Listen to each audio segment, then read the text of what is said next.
All right, welcome back to Virtual School Assembly. Today on VSA, we're pleased to have Joshua Pelland. From the chaos of the battlefield to the mystery of the open seas, from the challenges of mountain climbing to the adaptations of a spinal cord injury, Josh's experiences have provided him with a unique perspective on facing and embracing adversity. As a result of these things, he's learned to cultivate the mindset needed to perform physically and mentally in the most arduous of environments. Welcome to the show, Josh. Hey, thank you so much for having me. So, I've been really fortunate in my life to witness people choosing to thrive instead of just survive in some of the most intense and difficult situations that you could ever imagine. And what I kind of noticed throughout all of those times was they all shared the same qualities of courage, determination, unselfishness, and cheerfulness in adversity. And when I've been faced with my own difficulties, when I've made the choice to use one or more of those qualities, it helped accelerate me through those difficult times and enabled me to endure beyond far more than I ever could have imagined. So when I look at those words, this is sort of just how I see them. So courage, recognizing fear, yet still making the choice to move forward. Determination, relentless pursuit of your goals. Unselfishness, the ability to put aside your own comfort to support those around you. And cheerfulness in adversity, probably the most important one, is being able to just dig deep and find that thing that makes you smile and laugh to help pull you through those difficult times. So my adventures really started at 16. Like most young lads, troublemaker. My mom signed me up to rock climbing to get me out of the house, get me out of trouble. And I started climbing right away. And I loved it. I was hooked instantly. Visions of climbing huge mountains and traveling and going on these adventures. And I ended up getting on one of my biggest adventures at 16 when I ended up traveling with family friends to East Africa. At times I traveled alone when I was there, and I really saw the beauty and brutality of the world for the first time. I experienced fear like I never had before, and it made me raw and come alive, and I absolutely loved that. I came back to Canada, and I felt disconnected instantly when I came home, forced back into school from the world around me because of the intensity of some of those experiences. And I ended up quitting school and I started working, frustrated, doing a bit of climbing to keep me out of trouble. So I guess that was one positive. And then a few years went by and I decided that I needed another big challenge, adventure. I ended up going across from Canada to Britain to join the Royal Marine Commando, so one of Britain's most elite fighting forces. They have the longest basic training out of any NATO country, so 32 weeks long. I ended up doing several years, and I ended up spending some time in in a very specialized unit called Special Forces Support Group. So it's a pretty elite unit. During that time, I learned to live, fight, and survive in different environments, from the snow-capped mountains, dusty deserts, dark jungles. I went to places like Afghanistan, and this is where I really got to see the unselfishness of others. And that unselfishness could have been as simple as a mate saying, keep going, just push a little bit further. Just the simplest act of unselfishness. I also got to see courage displayed continuously. And what I realized was that courage wasn't just some characteristic that some of us have and some of us don't, but it was really can be built by surrounding yourself by people who have your best interests at heart, that you trust. So I left the military and I went into the private security world. I had a number of jobs and roles that took me all over. During this time, though, I was dreaming of climbing like I did when I was younger. I'd go on trips here and there, but I was pretty unfulfilled, pretty unsatisfied, and actually getting pretty burnt out from this work.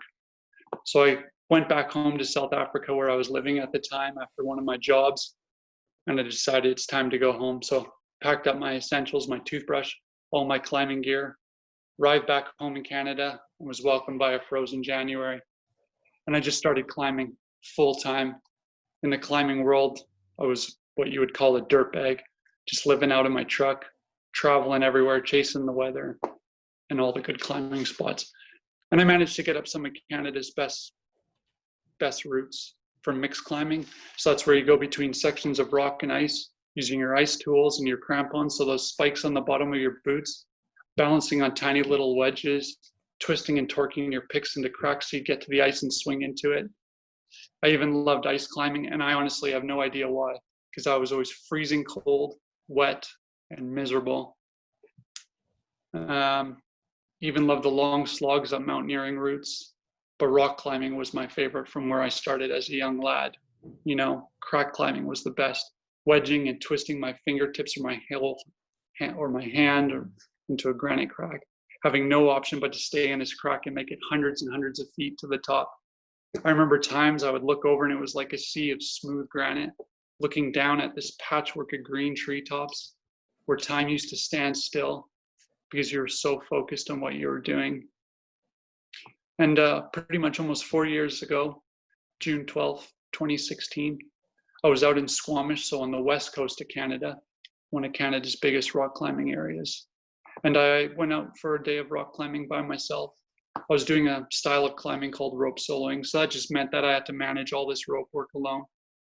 And I ended up having an accident. I ended up falling 65 feet straight down. I have no idea what happened. I don't remember. But I was airlifted to hospital and I was revived twice in the helicopter. I ended up doing 8 months in the hospital, multiple injuries.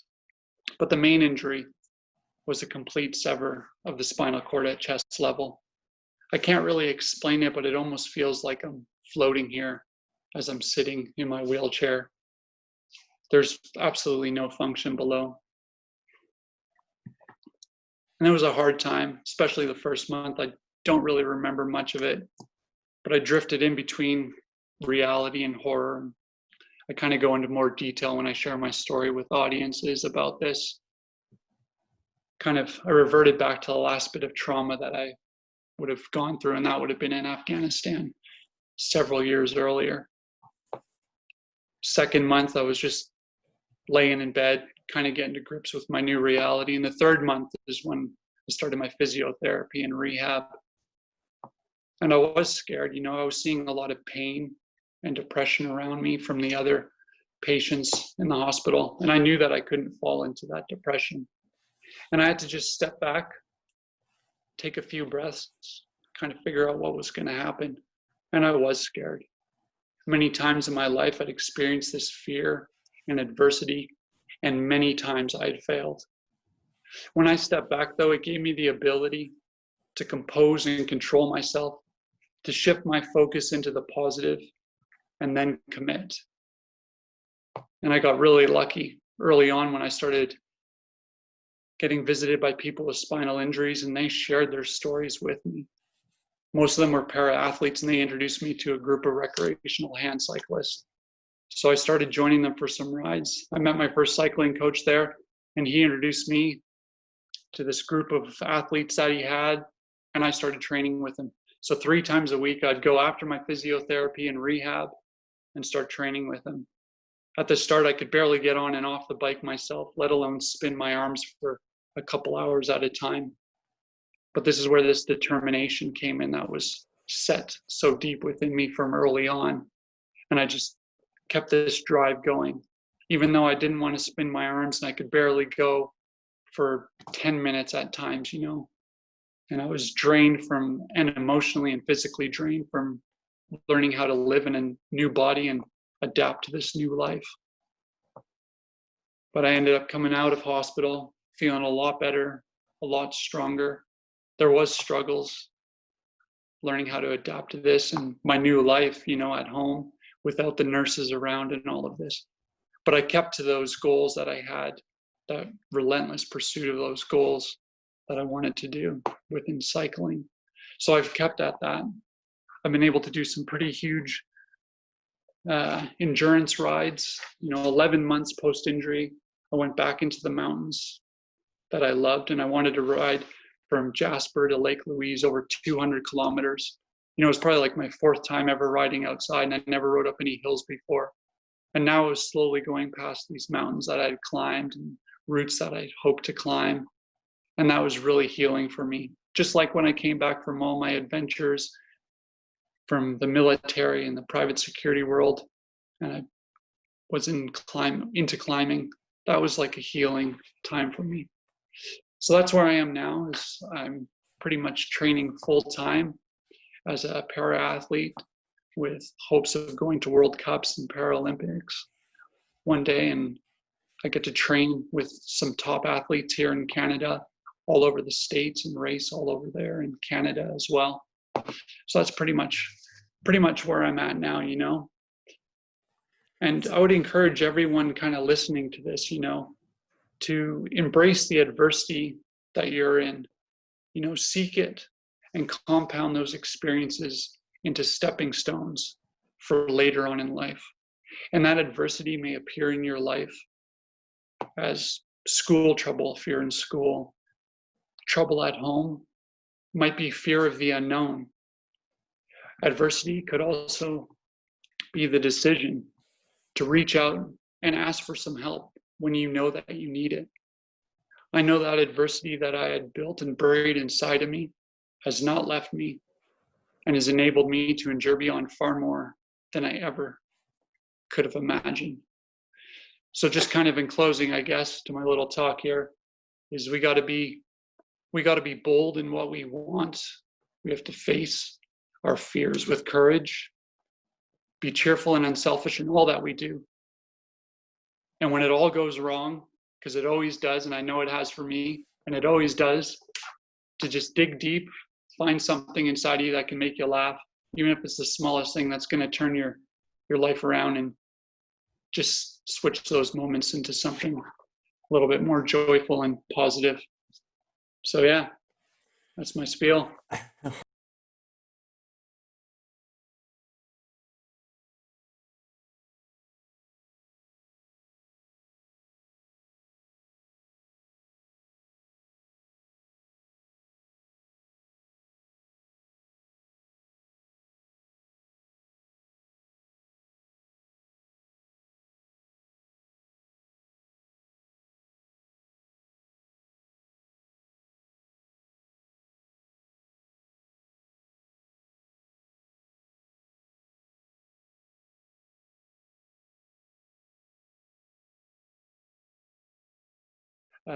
Coming to grips with my physical state and also my emotional state. I think everything I did in the military kind of put me in a really good position to be able to deal with that. Mm-hmm. Just simply, you know, just being able to take that step back and kind of look around and kind of see what was going on. Early on in training, you get taught, you know, breathing as a simple thing when you start learning shooting, you know. Mm-hmm. Whenever you're starting to feel anxiety or stress in your day-to-day life, the simplest thing to do is just breathe. And when I could see in my time, and especially in combat, when it's pretty chaotic, there's a whole, just a complex environment, you can still take that time to step back, take a quick look around, make a decision, and move on it. And I mean, that can be done in a millisecond, you know? So I was able to do kind of regulate myself just through that breathing, and then go, okay, I just can't get caught in this emotional spiral that I know I'm very close to getting to. And I've definitely went down. Right. You know, so that's kind of where I guess you could see them kind of play together. So we live in a world, though, where people want instant results. And like, if you're losing weight, you want to lose 5 pounds now, not over 2 months or whatever. And as you mentioned in your story, your basic training took a long period of time, and your rehab also took a long period of time. Was that super frustrating? Did you just want to get into things? Did you want to have things progress quicker? Or was it like, how did you develop patience through that whole process? Flip, I'm still learning the patience. Well, I remember like asking my doctors, and I had a whole slew of them. I was like, all right, what do I need to do to get out of here? I want to get going. Right. And then, you know, as soon as I started actually figuring out what I needed to do, I was like, okay, I'm going to be here for a while. You know, having absolutely no balance and sitting on the edge of a bed and mm-hmm. learning what the limits of my body are now, I fell on my face straight away, and I was like, okay, this is going to take a long time. I've been through some hard work before. Anything worth doing, and holding those results for a long time is going to take work. Yeah. Well, so kids right now are in kind of a similar situation in that they're stuck at home. They're not able to do the things that they've been doing in the past and they want to be doing. And so they're having to show a little bit of patience too. With what you learned as you did your rehab and through your military service, what are some things that kids can be doing now to make the best of the situation and to make sure that they're still making progress, even though they might be stuck at home and having to change up what their normal routine is? Yeah. Kind of figuring out a new routine, a positive one, Mm-hmm. and then just embracing that. I remember like being on ships in the middle of the Indian Ocean. That was some of the security work I did. And I would be running out of food, water at time due to the corruption of the officers running this commercial vessel and that sort of thing. And I just had to do a routine, or I would just absolutely want to throw myself overboard and just spiral out of control. So I'd say definitely stick to a positive routine. Be open with your family and friends about how you're feeling. And also, you got to be really open with yourself. You got to be brutally honest. I spiral about it all the time. Like, I just start getting negative and I hold that in. But as soon as I go, okay, Josh, what are you feeling? What's actually going on? And it's usually something really small that you've just let compound into something negative and get a lot bigger. So just be brutally honest with yourself and how you're feeling. Reach out if you need it to your mom, dad, whoever, friends. Yeah. And stick to a good routine. Cool. And obviously you've been able to do that in your life. I'm curious about some of the things that you've been doing recently. I know that you have a lot of goals that you're chasing after now, and certainly getting into para athletics and with your cycling and things like that. What are some of the things that you're chasing after now, and what's that process like for you now? Because you have obviously some limitations in what you can do. How is that going as far as setting new routines and chasing after goals? Yeah, so my season this year pretty much got turned on its head around April. Mm-hmm. When I would have started my a training camp and a competition shortly after. All the competitions are closed for me, so that's always, I've already done a whole winter's worth of work inside on a trainer Mm-hmm. to prep for this, and other athletes prepping for bigger competitions, and they've all had to stop as well. So that's been pretty disheartening, but I've really just had to kind of just go, okay, can't focus on that. This is where I'm at now, and it's just going to be training season. So I just look at it like, okay, another training season, so I'll be a lot stronger for next year. It's kind of what I've had to have done for that. So always with the end goal in mind, always keep and hold that there. And then if you have to test and adjust, just switch it around as you go. Yeah.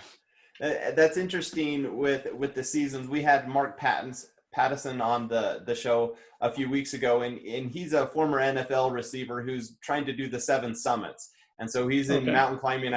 I know you're familiar with that. And his last summit was Everest, and he was supposed to be there right now. And so he had to do the same thing. He'd done all the training in the year up to it. And then he said, well, now I'm stronger, for when I go next spring. And so a similar pivot. And I think a lot of people are experiencing that right now, where they're saying, okay, well, I'm still making progress and I'm still going towards my goals. The timeline has just changed a little bit. And I think that's part of what life is, right?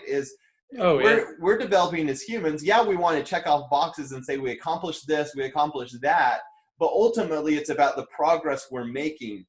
And I think and understand that better than most, because you've been forced into stepping away from things and looking at the process.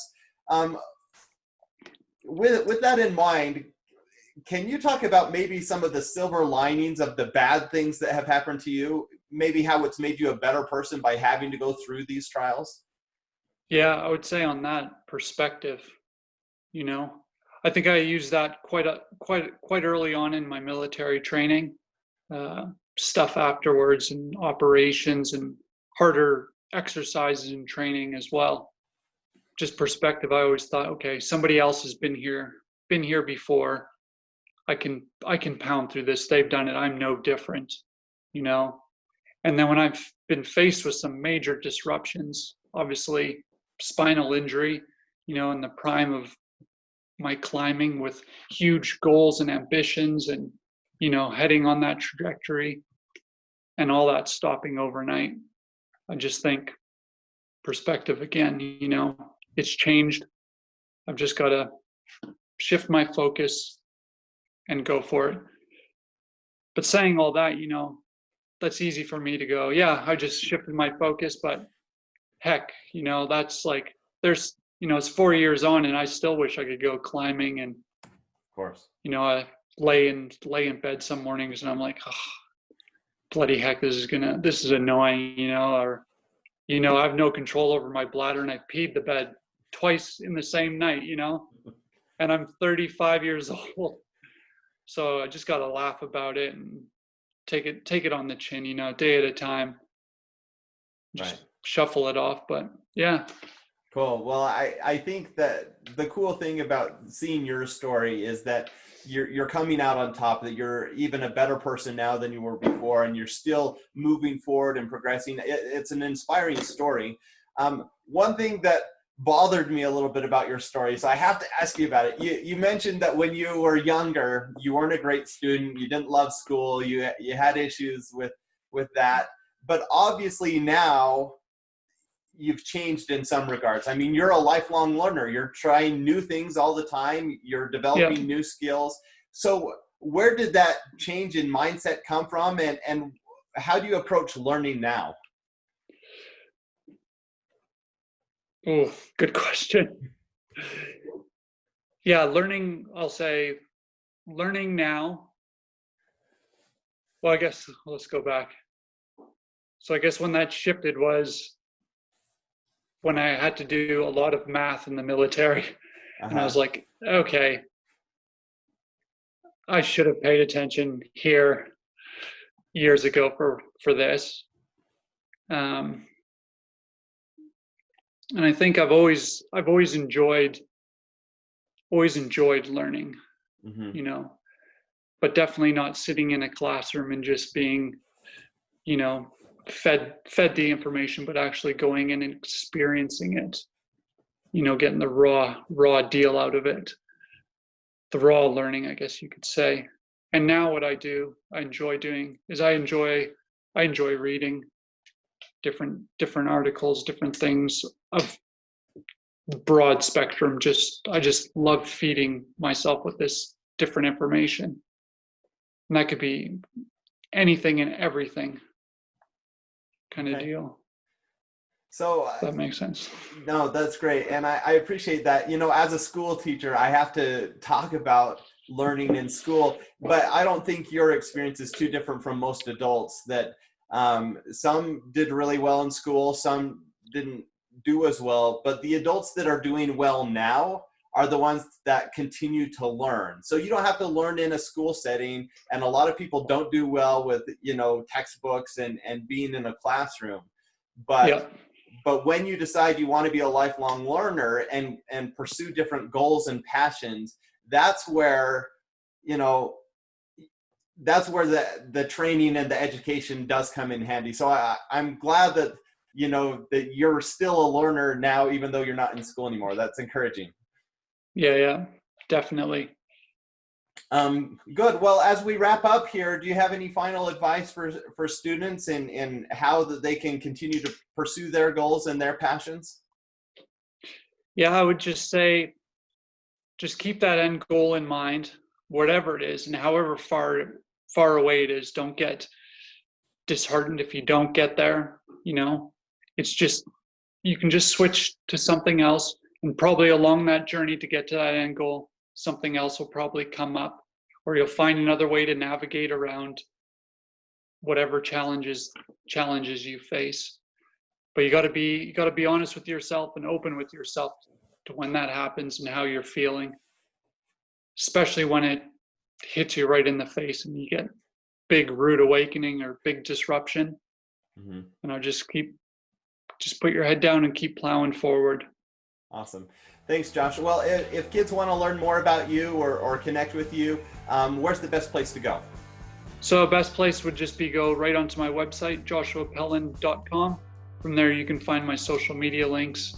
For Instagram is pretty much where I pop up a couple things. So that'd be at JOS_PELL. And anybody can reach out and ask me any questions they want or whatever. I'm pretty open to anything. Awesome. Thanks, Josh.